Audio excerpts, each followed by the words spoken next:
Hello, and welcome to Artfully Told, where we share true stories about meaningful encounters with art. I think artists help people have different perspectives on every aspect of life. All I can do is put my part out into the world. It doesn't have to be perfect the first time. It doesn't have to be perfect ever, really. I mean, as long as you're enjoying doing it and you're trying your best, that can be good enough. Art is something that you can experience with your senses and that you just experience as so beautiful. Hello, and welcome back to another episode of Artfully Told. I'm your host, Lindsey, and I'm excited to have as my guest today, Donna Kay Yarborough. She is a performer, and I cannot wait to dive into all that means because I know she works in a lot of different genres and a lot of different ways. And so thank you so much for being here today. Thank you for having me and my morning voice. I'm excited to be here. Perfect. Yes, we are recording on an early Monday morning, and so here we are. Definitely. Well, I'd love to hear more about your background and maybe how you got started in art, and then maybe a little bit of what you're doing now, if you don't mind. Yeah, it's one of those that my history is a long, long string of trying to put off the fact that I am an artist. I was always the talker since I was a little kid. I would always get the narration roles and stuff like that. And then in middle school and high school is when I first discovered theater, and I've really discovered a proclivity to that. And my parents were always, well, this is a lovely phase you're going to, but when are you going to become a teacher? Because that's what you're good at. And I never left the theater phase. And the more I fought it, the more I got drugged back into it. So I have just very many different angles that has brought me to the current place that I am right now, that I guess is best described as an independent performance artist. Though it's not performance art, it's all manner of whatnot. There's a specific term, whatnot. I do whatnot. I love it. Okay, and what does the whatnot look like these days? Currently, I've been doing a lot of Fringe Theater Festivals. So the most current project, which I'll be coming to Kansas City with, is a solo horror show called Rosegold. It's a 45-minute storytelling experience, we'll put it that way. And so that's what all my years have led up to. Perfect. So this is a one-woman show, I'm imagining, and it's storytelling about are these like real life horror stories, or are these like fictional stories, or how does that whole thing work? This one in particular is fiction, but I'll say that it is honestly quite informed by real life. We'll put it that way. Sure, absolutely. And so what got you interested in that particular genre, or what kind of sparked this show? I have always loved horror since I was a little kid. Like when I was in third grade, my favorite authors were Edgar Allan Poe, King and Ray Bradbury. So it is not unfamiliar to me to be just absorbed in the horror genre. But throughout the ages, I've always been seen as a comedian. Whether I wanted to be or not, I have always been identified as such. So this has been a pleasant surprise for this show to fall out of my head and to find that it is being effective in giving people the chilly willies, or whatever you want to say. Chilly willy sounds like I'm sticking a finger in people's ears, but you know what I mean. Yes, yeah. Yes, absolutely. Okay, all right. So you said, regardless of whether you particularly wanted to be or not, you sort of ended up in more of a humorous role. Is that something that you kind of pursued, or is that just something that fell into your lap? I would say 6 of one, half a dozen of the other, because I've always been a smartass, and I didn't realize how integral part of my personality that was until I got older. But I went to school for theater, and I did okay. But at that time, I started doing improv. I got involved with comedy sports. I can't remember if Kansas City has a comedy sports team or not, or used to. but they used to, as a matter of fact, because that was the only time I've been to Kansas City was for a comedy sports tournament. But yeah, and I got involved with that in 1995, and I've still been doing that all along. And then the improv led me into interactive theater, which I did pretty intensely for 10 years at a Renaissance festival in upstate New York. And then since then, it's been sort of an adventure finding wherever I am. So it's been quite a few years that I've been doing music and comedy and independent theater. Sure. So I'm sure that there is more of a journey because you mentioned, kind of early childhood, starting to get interested in all of the different art aspects. And like you said, you did narration. You were always sort of that kind of role. So I'm curious, how did you get from there as sort of, obviously more of a side hobby and pursuit or extracurricular to now you're doing this? Is this a full-time gig, or how did it kind of evolve from this is my side hobby to this is kind of what I'm pursuing? I think that it was more of this has always been what I've been pursuing, but in the name of being reasonable, I have shoved it to the side for other things. Because, in high school, I was one of those kids. I was in band, choir, and theater. And for whatever reason, theater is the one that I decided to follow. And again, as I've mentioned, I just got stuck in it. By the way, I keep resisting my temptation to say theater because I am from Texas and it took me a while to unlearn I'm in theater. But that's what happened. I went to university for it and in Texas as well. And I kept trying to juggle the jobs and the theater. And then in my mid-20s, I had the joys of having a very intense bout of cancer. I had a Hodgkin's disease that went undiagnosed for a while, and I nearly died from a giant tumor in my lung. And it was at that point that I think I more consciously made a decision that I'm not here to mess around, going to focus on whatever this is, this gift that I have now. So ever since then, granted, it's been, over 20 years since the cancer and the stem cell transplant, but I've become more and more adept and allowed, I will say, of focusing on aspects of my performance in art full time. Wow. Yeah. And thank you for sharing that. Goodness, kudos to you for overcoming that. And also, of course, just, using that as an opportunity to recognize that life isn't a dress rehearsal, I guess, as cliche as that is, and to embrace the here and the now. And that's really cool. Yeah. And I know I've been very fortunate compared to others because not everybody has a positive outcome from the cancer like I did. But I also, in my show previous to the horror show I'm doing now, I created a show about my work as a standardized patient, which is basically a medical actor. I'm the person that people learn how to interact with patients.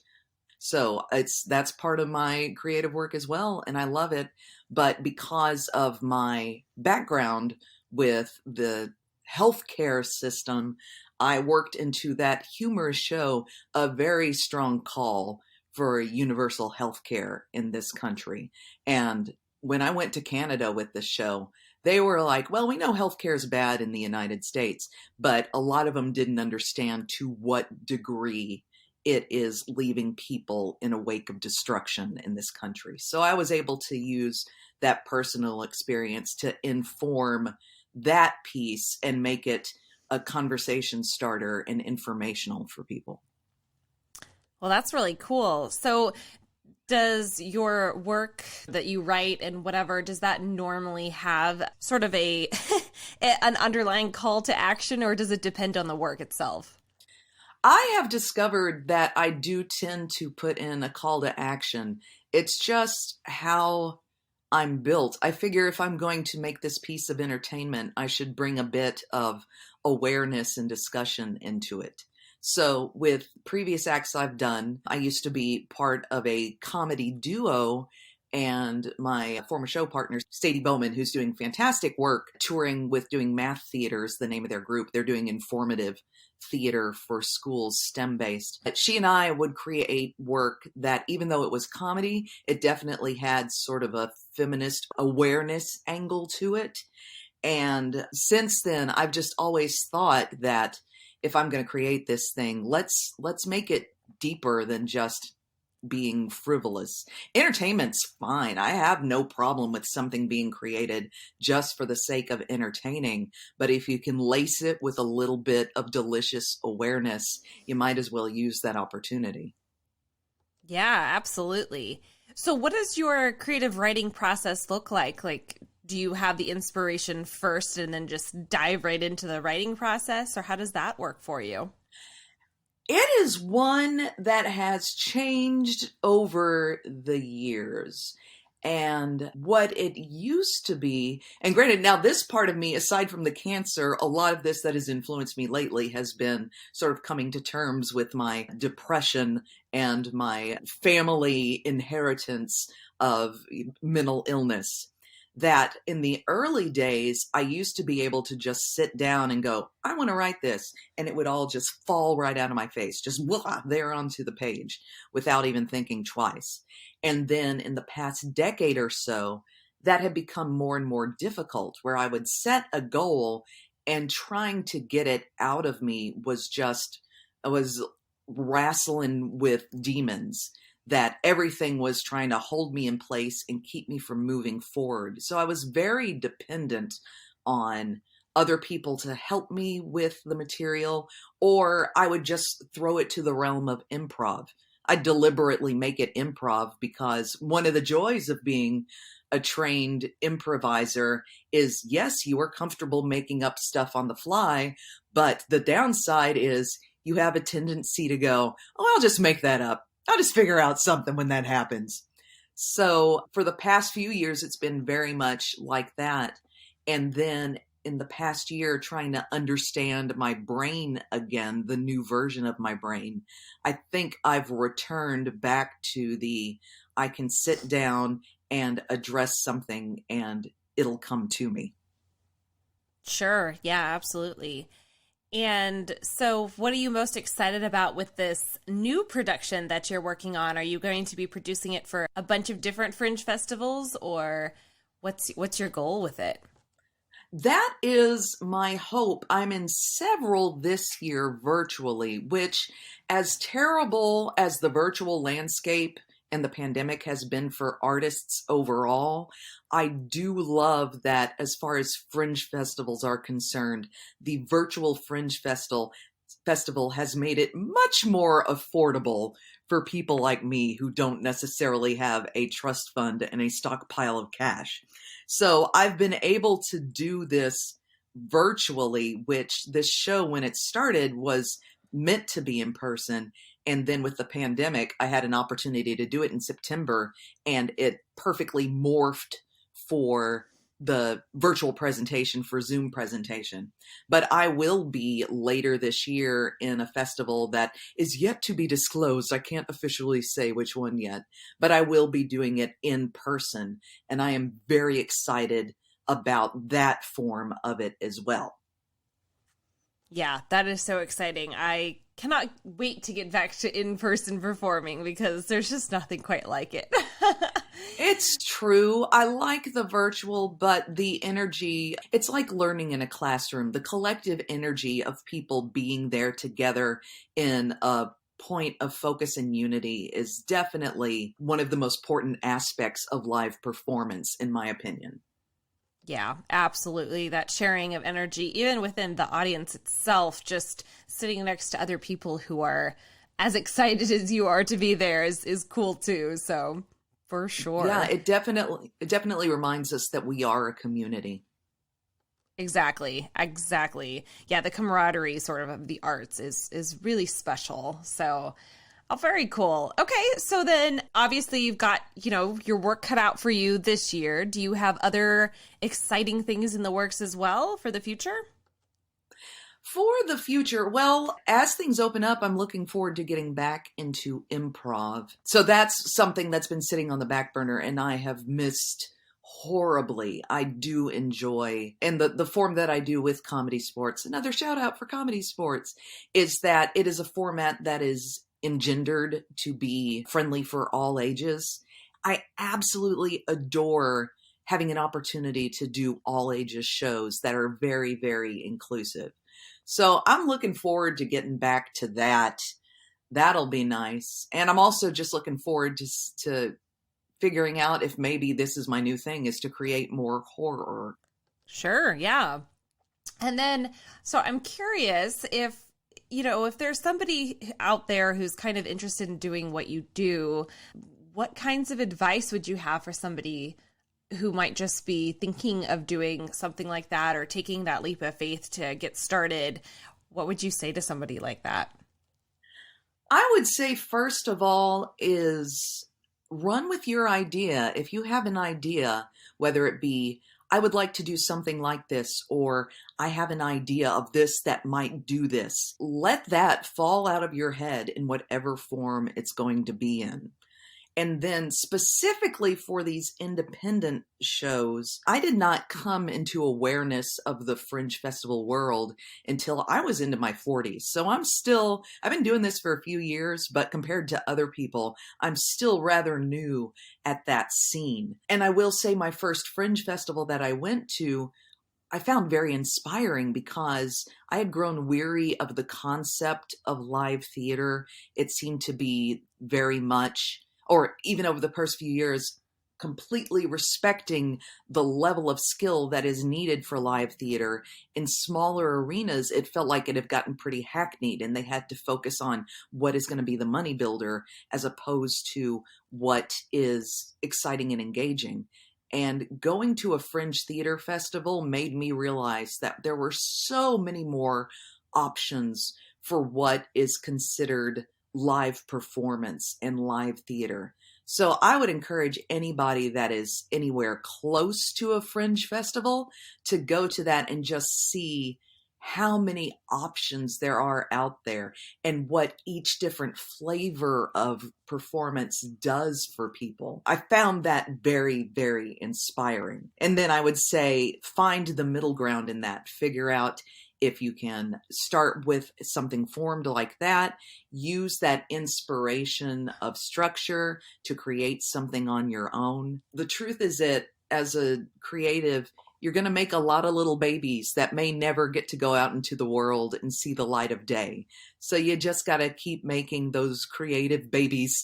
You've got all these little babies, and some of these babies are going to be dear to you, and they may not ever get to walk out of the nest, but you've got to allow your heart to keep making these little nuggets of hope. Oh, I like that. Yes. And I second your opinion on the Fringe Festivals. Yes. If you are an aspiring artist or even somebody who wants something just a little bit different, Fringe Festivals are such a great way to get started or to reach a new audience or anything like that, because they are an affordable way to get going, or again, to reach a different audience. So yeah, I absolutely second that. Yeah, and I like advice. that many of them are developed specifically to give opportunities. Now, you might go to a festival and not everything you see is going to be quote unquote good. There's going to be some stuff where you leave just going, ooh, bless their heart. But that's part of the beauty of it, is that it allows for people that have never done it before to test it out and see if they come up with something that lightning may struck and is magic. But then it gives people that are established an opportunity to do something in their own terms and genuinely maybe make some money from it. Because improv festivals, stand-up comedy festivals, you don't ever make any money. That is not how you will ever get into building a foundation for you. But many of the folks I know that do Fringe festivals, a lot of them do it full time. They tour year round, and it is not an easy existence, but it is how they define their existence. Yeah, absolutely. And I think to that point, we've sort of danced around it a little bit, but the great thing about Fringe festivals is that they are uncensored. So it's up to the artist to bring what they will, which is lovely because it gives you a lot of artistic freedom to explore. Whereas some other festivals are looking for very specific types of art or specific topics or what have you. So yeah, it's a special opportunity. I'll put it that way. I agree.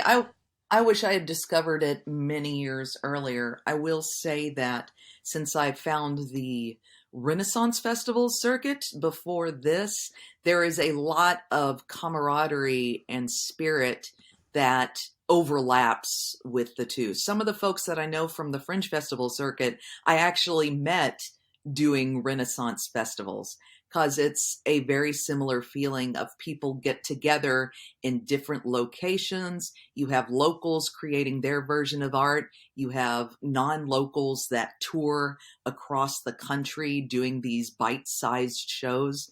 And it's a very similar love of performance with just a different patina on top of it. Indeed, yes. And so for people who want to either follow your work and or specifically are interested in your upcoming show, is there a way for us to connect with you to make sure we stay on top of that? Yes, I have a website that is Donna Kay Speaks. So DonnaKayspeaks. That's DonnaKayspeaks.com. And on that, I have links to my social media, and I try to keep up on a blog what's going through my head and where I'm going to be next. And I will also be very blatantly placing where this current show of mine, Rosegold, is going to be, which again, I am very excited about to share the world with.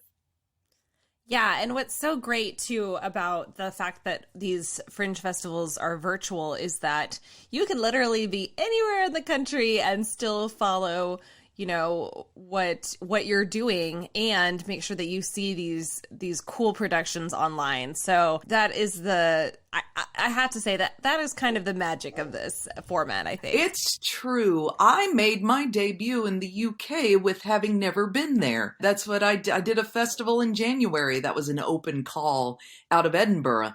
And that's kind of exciting. Maybe someday I'll physically get there as well. Yeah, absolutely. That's awesome. So cool. Okay. Well, first of all, thank you so much for sharing all about your art and sort of how you got into all these different avenues and also your advice. I really appreciate it. I do have 3 questions that I always like to ask my guests if you're okay with that.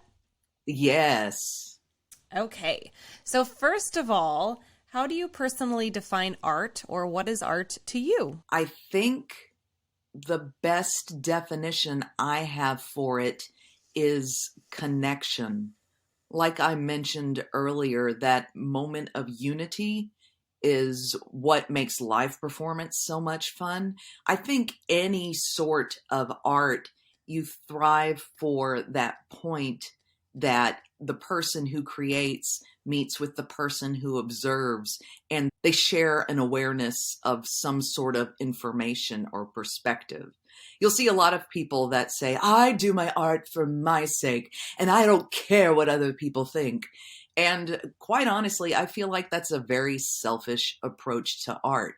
You can be true to yourself and still honor the audience at the same time, because it's a symbiotic relationship. You are not an artist in a vacuum. We all exist because we are in the presence of each other. Oh, I like that. I absolutely love that. Okay. And then what do you think is the most important role of an artist? There are many different roles that people have depending on their abilities and what their focus is. So like I mentioned earlier, some people just want to bring joy into the world, and I think that is lovely. Joy is defined on many different levels, and that can be a pure focus. In me, I flavor joy on top of a baseline of perspective. I am ever the educator, even though I am not officially teaching in a classroom. My goal is to always teach in some manner or another. So making this tasty nugget of learning, I think, is how I function, and a lot of people out there function. There's other things you can do. Sometimes you just want to make a pretty thing, or sometimes you just want to decorate. And that, again, is very, very valuable in this world. But mine is teaching. I love that. Yeah, absolutely. Okay. And then my final question, and I'll define my terms a little bit, but do you think that art should be inclusive or exclusive? And by inclusive, I'm referring to an artist who puts their work out there and provides some context behind it, whether it's the inspiration that went into the process of creating it, or program notes, or a title, or something like that, versus exclusive, referring to an artist who puts their work out there and doesn't provide context. So it's left entirely up to the viewer to make of it what they will. I think it's entirely dependent on the project.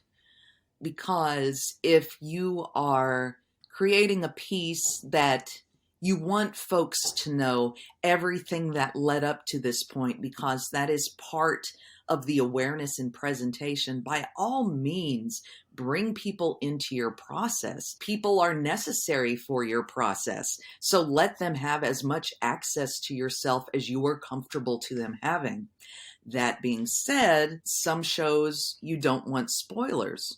You want it to hit them all at once, and then after they experience it, they can begin to deconstruct and learn about all that went into it. Or the goal of it is to just put it forward and let whatever it means for the viewer, that is what it means. There is no boxing, there is no qualifying. It just exists for the people to have as it is. So I think, honestly, there's no hard answer for that. It could be any and all. Sure. Yeah, that makes complete sense. Well, thank you so very much for being here today. I really appreciate your time. And of course, I'm so excited for your upcoming performances, and congrats on getting to do some live, later this year as well. And so it's just exciting to be able to watch your journey. So thank you for sharing that with us, and thank you for being here today. I really do appreciate it. Thank you very much for having me. And I'm looking so forward to being in Kansas City virtually. Yeah, absolutely. Well, and thank you so much to everyone who has listened to this episode. And if you're feeling as inspired as I am, I would love if you would share this with a friend or two, and we will catch you next time. If you have a story to share with us, we would love that so much. And I hope your day has been artfully told.